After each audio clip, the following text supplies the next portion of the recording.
இந்த வீடியோவில் நம்ம என்ன பார்க்க போறோம்னா சயின்டிபிக் வேதிக் அஸ்ட்ராலஜி முறையில் கன்னி ராசிக்கு 2026 ஆங்கில புத்தாண்டு எத்தகைய ஒரு ஆண்டாக இருக்க போகிறது. அடுத்து வரக்கூடிய 12 மாதங்கள் எப்படி இருக்குது, ஜனவரி மாதத்திலிருந்து டிசம்பர் மாதம் வரைக்கும் எது மாதிரி ஒரு அமைப்பை கொடுக்கக்கூடிய அமைப்பு இந்த ஆண்டு கிரகம் என்று சொல்லப்படுகிற குரு, ராகு, கேது, சனியை பொறுத்து இந்த ஆங்கில புத்தாண்டு ஆகிய 2026 எப்படி அவங்களுக்கு ஆரம்பமாகிறது, அதுக்கப்புறம் எது மாதிரி போகுது, எது மாதிரி கர்ம பலனை கொடுக்கக்கூடிய அமைப்புகள் இருக்கு, எது மாதிரி தாக்கத்தை கொடுக்குது, அதை அந்த குரு பயிற்சியா சனி பயிற்சியா என்னன்னு பார்த்தீங்கன்னா, சனி பாருங்க 7ஆம் இடத்துலயே ராசிக்கு கண்டக சனியாக நீடிக்கிறார். அதில் ஒரு மாற்றமும் இல்லை, வருடம் முழுதும் அப்படிதான் இருக்கிறார். ராகுக்கு எதுக்கும் பார்த்தீங்கன்னா கிட்டத்தட்ட டிசம்பர் மாதம் வரைக்குமே பெரிய மாறுதல் இல்லாமல் ராகு 6ஆம் இடத்திலும் 12ஆம் இடத்துல கேதுவும் இருக்கிறார். ஆரம்பம் முதல் 5 மாதங்கள் குரு 10ஆம் இடத்திலிருந்து ஜூன் மாதத்துக்கு அப்புறம் பார்த்தீங்கன்னா லாபஸ்தானம் என்று சொல்லப்படுகிற அருமையான 11ஆம் பாவத்துக்கு உச்சம் பெறுகிறார் குரு. ஸோ இதுலேருந்து நான் எப்படி பலன்கள் எடுக்கலாம் அப்படின்னு பார்த்தீங்கன்னா, கன்னி ராசிக்கு 2 விதமாக எடுக்கலாம். முதல் ஃபர்ஸ்ட் ஆஃப் என்று சொல்லப்படுகிற முதல் 5 மாதம், அதுக்கப்புறம் செகண்ட் ஆஃப் என்று சொல்லப்படுகிற ஜூன் மாதம் முதல் டிசம்பர் மாதம் வரை. அது எப்படி ஒரு அமைப்பு கொடுக்குதுன்னு பார்த்தீங்கன்னா, 7ஆம் இடத்துலேருந்து சனி தசை நடக்கும், மீன் சஞ்சாரம் போயிட்டு இருக்கும் பொழுது கன்னி ராசிக்காரர்களுக்கு இந்த திருமணம், நண்பர்கள், கொலீக்ஸ், கஸ்டமர்ஸ், அன்றாட நம்ம மீட் பண்ணக்கூடிய நபர்கள் எல்லாம் கொஞ்சம் பிரச்சனைகள் கடவுள் கொடுப்பார். அந்த கர்மாவின் பிரகாரம் நீங்கள் டெய்லி மீட் பண்ணுற ஆளுங்க, நீங்கள் ஒரு காலேஜில் போகிறீங்க, நண்பர்களாக இருக்காங்க, நீங்கள் ஒரு வேலைக்கு போகிறீங்க, உங்கள் கொலீக்ஸாக இருக்காங்க, நீங்கள் ஒரு தொழில் பண்ணுறீங்க, உங்களுடைய கஸ்டமர்ஸாக இருக்காங்க, உங்களோட தொழிலாளிகளாக இருக்காங்க, எல்லாத்துலேயுமே சிறு தொந்தரவுகளும் சிறு பிரச்சனைகளும் கொடுக்கக்கூடிய அமைப்புகள் நீடிக்கும் மே மாதம் முழுவதும். அதுக்கப்புறம் பார்த்தீங்கன்னா, தொழில் ஸ்தானத்தில் குரு இருந்து நம்ம இடம், வண்டி, வாகனத்துக்காக சில செலவுகள் பண்ணுறது, தொழிலை அபிவிருத்தி பண்ணுறதுக்காக சில விஷயங்கள் பண்ணுறோம். ஒரு விஷயம் செய்தால் ஒரு விஷயம் பிரச்சனை ஆகுது, அப்படிங்கிற மாதிரியே போயிட்டு இருக்கக்கூடிய ஒரு காலகட்டங்கள் இருக்கக்கூடிய அமைப்பு உங்களுக்கு மே மாதத்துக்கு அப்புறம் பார்த்தீங்கன்னா இதுவரை செய்த உழைப்புக்கு, முதலீடுக்கு நல்ல லாபம் பெறக்கூடிய அமைப்புகள் உண்டு. எப்பவுமே குரு 11ஆம் இடத்துக்கு போகும்போது நல்ல அமைப்பை கொடுப்பார். என்ன கொடுப்பார்? இதுவரை நீங்க கடந்த 1 வருஷம் 2 வருஷமா என்னென்ன திட்டங்கள் தீட்டி நீங்க செயல்பட்டீங்களோ அதுக்கு வேணுங்கிற பலனை கொடுப்பார், லாபத்தை கொடுப்பார், அது வேணுங்கிற ரிட்டர்ன்ஸை கொடுப்பார். அதை எடுத்து நீங்க சாதகமான சில பிரச்சனைகளை நீங்க சால்வ் பண்ணிக்கணும். குடுக்கல் வாங்கல் பிரச்சனையை சால்வ் பண்ணிக்கணும். லோன் இருந்ததுன்னா கொஞ்சம் குறைச்சிக்கணும். அது மாதிரி விஷயங்கள் பண்ணுக்கணுங்கிறதா ஜோதிட ஆலோசனை. ஏன்னா சனி 7ஆம் இடத்துல பார்த்து ஜாதகரை ஸ்ட்ரெஸ்ஃபுல்லாவே வச்சிருக்கக்கூடிய அமைப்புல, சரி பரவாயில்ல இந்த பணத்தை எடுத்து இன்னுமே அபிவிருத்தி பண்ணுவோன்னு போனோம்னா அது இன்னுமே ஸ்ட்ரெஸ் அதிகமாகவும் நம்மளுடைய வேணுங்கிற ஆதாயத்தை நம்ம பெற முடியாமல் போயிடும். அதனால ரொம்பவே பார்த்தீங்கன்னா இன்னுமே சில விஷயங்கள் ஓரளவுக்கு லாபங்கள் வர காலத்தில் நம்ம லாபத்தை எடுத்து சில பிரச்சனைகளை சால்வ் பண்ணிட்டு அடுத்த வரக்கூடிய காலகட்டத்தில் நீங்கள் முன்னேறக்கூடிய பாதைக்கு போகக்கூடிய அமைப்புகள் தேவைப்படுது. குழந்தைக்கு பேர் எதிர்பார்க்கிற தம்பதியர்கள் குழந்தை பேர் வரக்கூடிய அமைப்புகள், திருமண தடைகளால் பாதிக்கப்பட்டவர்கள் திருமண விஷயங்கள் திடீர்னு நடக்கக்கூடிய அமைப்புகள், அதே சமயத்தில் காதல் கல்யாணம் பண்ணிட்டு காதல் செய்து கொண்டு நம்ம பெற்றோர்களின் சம்மதம் இல்லாமல் இருக்கிறவங்களுக்கு திடீர் சம்மதம் கிடைக்கக்கூடிய அமைப்புகள் என்று நல்ல விஷயங்கள் நடக்கக்கூடிய அமைப்புக்கு ஜூன் மாதத்திலிருந்து நல்ல பலனை எதிர்பார்க்கலாம் கன்னி ராசிக்காரர்கள்.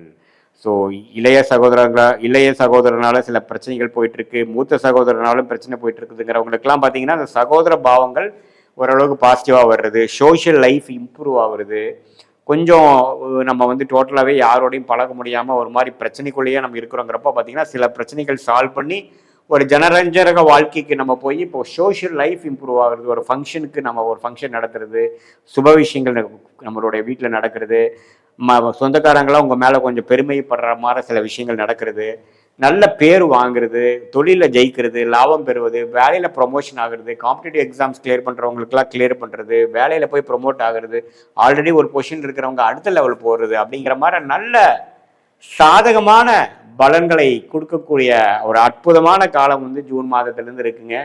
அதை நல்லா யூஸ் பண்ணிக்கணும். ஆனால் என்னதான் இருந்தாலும் 7ஆம் இடத்துல இருக்கக்கூடிய சனி பார்த்தீங்கன்னா சிறு தொந்தரவுகள் உறவுகள் விஷயத்திலையும் தொழில் விஷயம் வேலை விஷயத்திலையும் கொடுக்க தான் செய்யும். அதெல்லாம் நீங்கள் பொருட்படுத்தாமல் மேற்கொண்டு போய்கொண்டே இருக்கணும். ஒரு லாபம் வந்ததுன்னா அந்த லாபத்தை கவுண்ட் பண்ணுற மாதிரி சில நல்ல முதலீடுகளோ ஒரு கடனை அடைத்தலோ அது மாதிரி சில விஷயங்கள் செய்து கொள்ள வேண்டும்.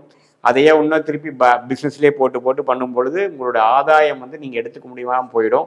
அதை நீங்கள் பார்த்துக்குங்க. மற்றபடி பார்த்தீங்கன்னா மாணவர்களுக்கு ஜூன் மாதம் அடுத்த இந்த அகாடமிக் இயரோட அடுத்த அகாடமி இயர் நல்லா படிக்கக்கூடிய அமைப்பு இருக்குது. இந்த வருஷத்துக்கு சுமாராக தான் படிக்கிறான், முதல் மாற ஒரு எனர்ஜெட்டிக்கா இல்லை, கொஞ்சம் சோர்வு அடைஞ்சிடறான்னா அடுத்த வருஷம் இன்னுமே வந்து பிரகாசமாக இன்னும் கொஞ்சம் உத்வேகமாக அவனே எடுத்து படிக்கிறான், அவனே நல்லா மார்க் வாங்குறாங்கிற மாதிரி ஒரு அமைப்புகள் கொடுக்கக்கூடிய அமைப்புகள் உண்டு. மற்றபடி நல்ல விவசாயிகள் இருக்கிறவங்க, மெக்கானிக்கல் மிஷினரி லைனில் இருக்கிறவங்க, இரும்பு சம்பந்த தொழில் இருக்கிறவங்களுக்கெல்லாம் இதுவரை பெரிய லாபம் இல்லாமல் நஷ்டத்தில் ஒரு பிரச்சனையாக போயிட்டு இருந்தவங்களுக்குலாம் ஜூன் மாதத்துலேருந்து ஓரளவுக்கு லாபங்கள் பெறக்கூடிய அமைப்புகள், ஓரளவுக்கு பிரச்சனையை சால்வ் பண்ணிட்டுண்டா சாமிங்கிற மாதிரி சில நல்ல விஷயங்கள் நடக்கக்கூடிய அமைப்புகள் இருக்குது.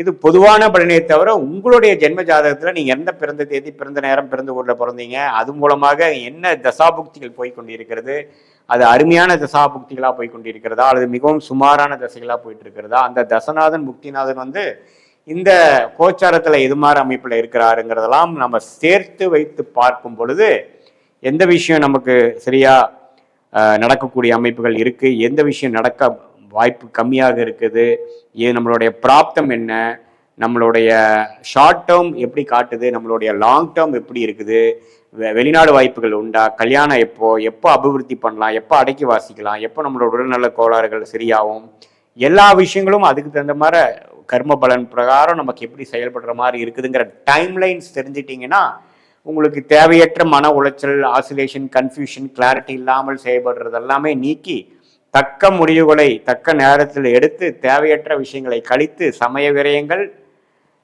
பொருள் விரயங்களை தவிர்த்து வாழ்க்கையில வந்து என்ன பிராப்தங்கள் உங்களை காத்து கிடைக்கிறதோ, உங்களுடைய முதன்மையான தொழில் என்ன டொமைன் உங்களுக்கு ஒர்க் ஆகும், என்ன உயர் படிப்பு உங்களுக்கு ஒத்து வருது, அரசு வேலையா, பிரைவேட்டா அல்லது பிஸ்னஸா, திருமணம் செய்வதற்கு சரியான நேரம் எது, நமக்கு லேட் மேரேஜா, ஏர்லி மேரேஜா, அல்லது இது மாதிரி வாழ்க்கையில முதல் திருமணம் நடந்து சில பாதிப்பு உள்ளானவங்களுக்கு இரண்டாவது திருமணம் இருக்கா, நமக்கு எப்போ நடக்கிற வாய்ப்பு இருக்கு, குழந்தை செல்வத்தை எதிர்பார்க்குறவங்க குழந்தை செல்வம் எப்போ வரும், எந்த மாதிரி டைம்ல நம்ம கரெக்டான ட்ரீட்மெண்ட் எடுத்துக்கலாம் அப்படிங்கிற போன்ற பல விஷயங்கள் பார்த்தீங்கன்னா இந்திய வேத ஜோதிட அடிப்படையிலான சயின்டிஃபிக் வேதிக் அஸ்ட்ராலஜி முறையில நம்ம பார்த்து எந்த விதத்தையும் மிகைப்படுத்தாமல், பயந்து கொள்ளாமல், எதையுமே இல்லாத விஷயத்தை இருக்கிற மாதிரி நம்பி பரிகாரங்கள் அது மாதிரி விஷயத்துல வந்து பொருள் செல்வங்கள், சமய விஷயங்கள் எல்லாம் வீணடிக்காமல் எது நமக்கு காத்திருக்கிறதோ அந்த விஷயத்தை மட்டும் செய்து தேவையற்ற விஷயத்தை அவாய்ட் பண்ணி வாழ்க்கையில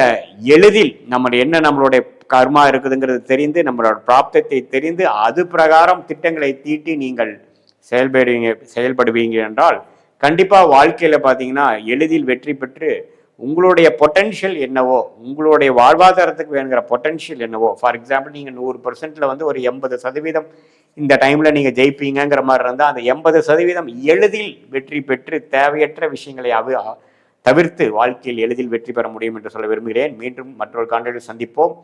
நன்றி, வணக்கம்.